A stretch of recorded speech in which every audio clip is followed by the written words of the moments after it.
Halo semuanya, perkenalkan nama saya Rahmanisa Prayoko, NIM 1909511005 dari kelas A, Fakultas Kedokteran Hewan Universitas Udayana.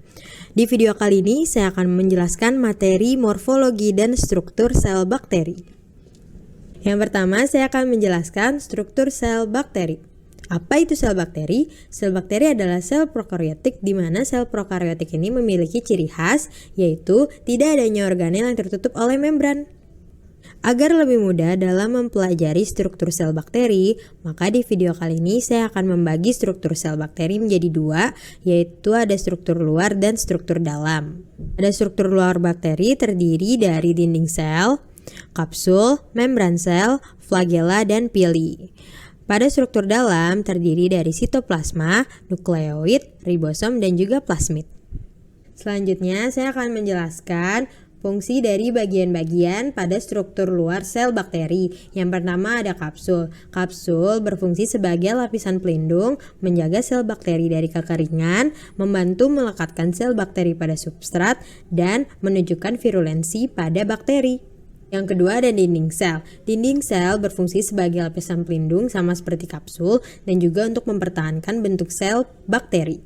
Berdasarkan lapisan dinding selnya, sel bakteri dikelompokkan menjadi dua, yaitu ada bakteri gram positif dan bakteri gram negatif, di mana pada bakteri gram positif memiliki lapisan peptidoglikan tebal yang akan berwarna ungu jika diberi pewarna gram, sedangkan bakteri gram negatif memiliki lapisan peptidoglikan yang tipis dan akan berwarna merah atau merah muda jika diberi pewarna gram.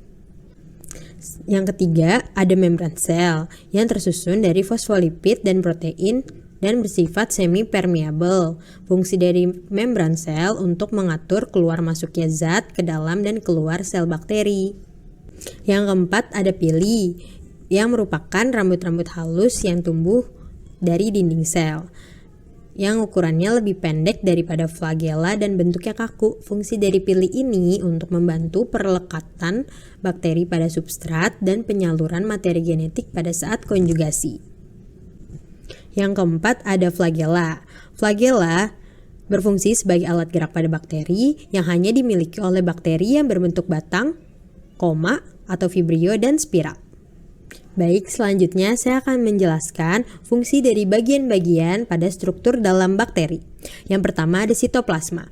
Sitoplasma berfungsi sebagai tempat terjadinya reaksi metabolisme pada bakteri. Yang kedua ada ribosom yang berfungsi sebagai tempat terjadinya sintesis protein. Selanjutnya yang ketiga ada nukleoid yang berfungsi sebagai tempat berkumpulnya DNA kromosomal bakteri. Lalu yang terakhir yang keempat ada plasmid yang berfungsi dalam rekayasa genetika sebagai vektor yang membawa gen asing yang ingin disisipkan pada bakteri.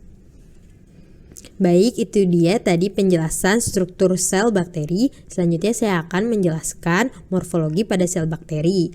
Di sini saya akan menjelaskan bentuk dan juga ukuran pada sel bakteri. Yang pertama, saya akan menjelaskan bentuk dari sel bakteri. Bentuk dari sel bakteri dapat berbentuk kokus yang bentuknya seperti bola, bacillus yang bentuknya seperti batang, vibrio yang bentuknya seperti koma atau skrup, dan helix yang berbentuk spiral.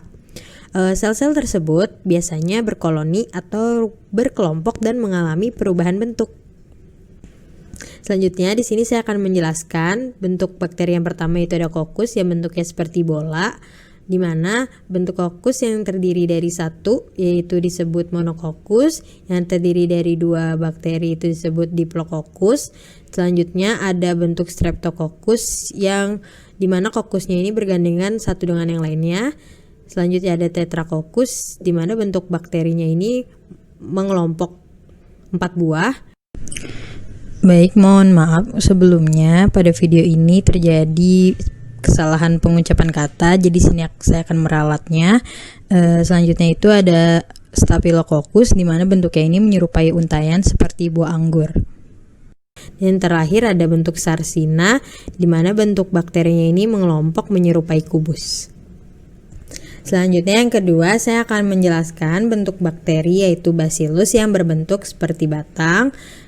Yang pertama bentuk bacillus yang terdiri dari satu itu disebut dengan monobacillus, yang terdiri dari dua disebut dengan diplobacillus, yang terakhir ada yang membentuk seperti rantai memanjang disebut streptobacillus.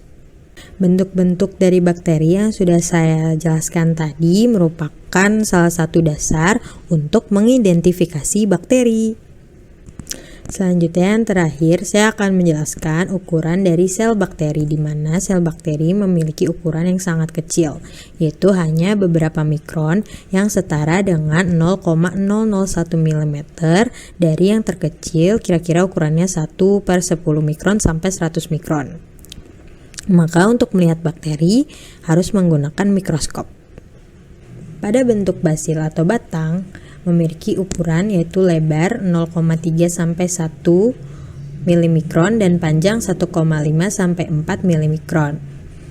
Pada bentuk kokus atau yang berbentuk seperti bola memiliki diameter 1 mm dan pada bentuk spiral memiliki lebar 0,5 sampai 1 mm dengan panjang 2 sampai 5 mm.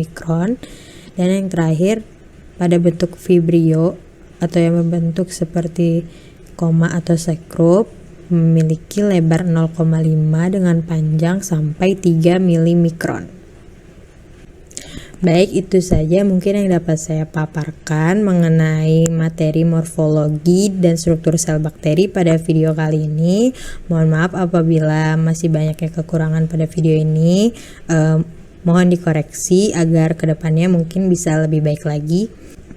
Terima kasih untuk teman-teman semuanya yang sudah menonton video ini. Harap diapresiasi dengan menekan tombol like dan boleh di-share ke teman-teman yang lainnya juga. Terima kasih, sekian. Dadah!